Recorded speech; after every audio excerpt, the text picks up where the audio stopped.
Akkam jirtu kabajamoo fi jaallatamoo hordoftoota YouTube chaanaalii keenya. Nageenyi badhaadhaa isiniin jecha odeeffannoo guyyaa har'aaf wabeeffannee isin biraan geenya nu hordofaa isiniin jenna. Ajjeechaan godinaalee Oromiyaa keessatti haaluma wal fakkaatuun yeroodhaa gara yerootti gaggeeffamaa jira jedhame.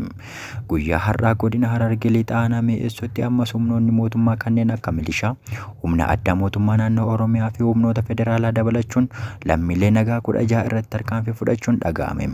Humnoonni mootummaa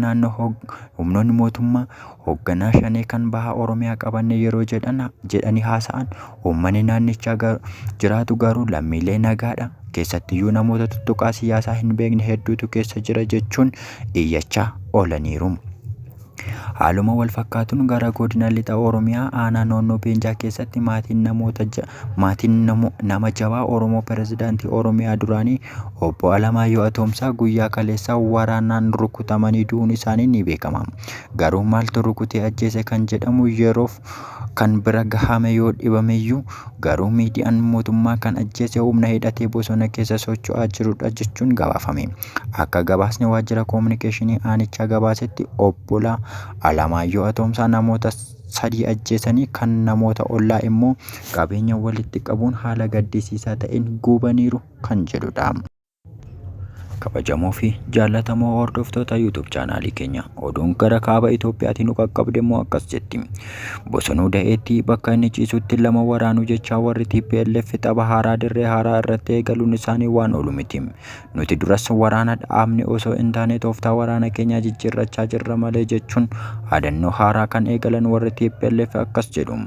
Duras nuti Finfinnee galuuf karoora hin qabnu osoo nu barbaachiseera ta'es wanti nu dhorku tokko illee hin turre waan gochuu qabnu hundumaa waan godhanneef duubatti deebine amma immoo fuula haaraan waan hojjennu qabna nu eeggadhaa jechaa waan jiran fakkaatu.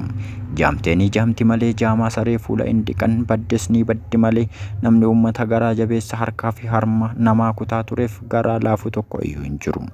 Maal akka fakkaannuu fi hammam akka geenyu itti agarsiisuu qabna nuti ilmaan abbaa keenyaa jechaa miira gootummaa qabuun har'a haasa'aa turaniiru.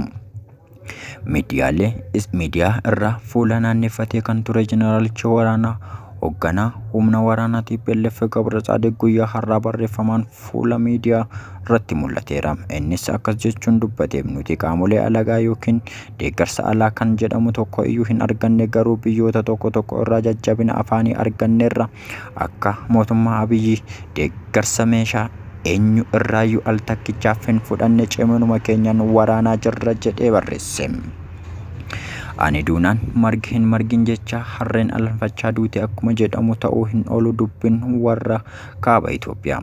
Gabaasni gama mootummaalee naannolee lamaaniin akkuma gabaasetti dubbiin jara kaabaa bulee bariitu bifa haaraa qabatee bahaa jira.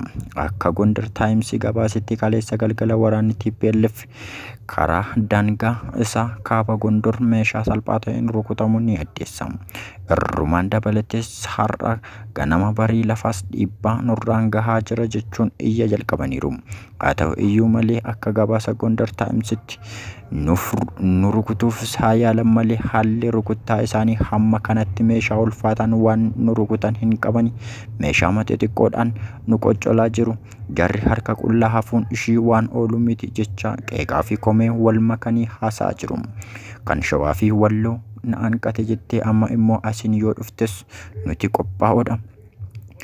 Amma nuti yoo achi hin jiraanne illee hin dhufna nuti ilmaan Amaaraa jechuun hidhattoonni faannoo kan Shawaa fi Walloo keessa jiran iyyee xumura lallabachaa jiru jedhame.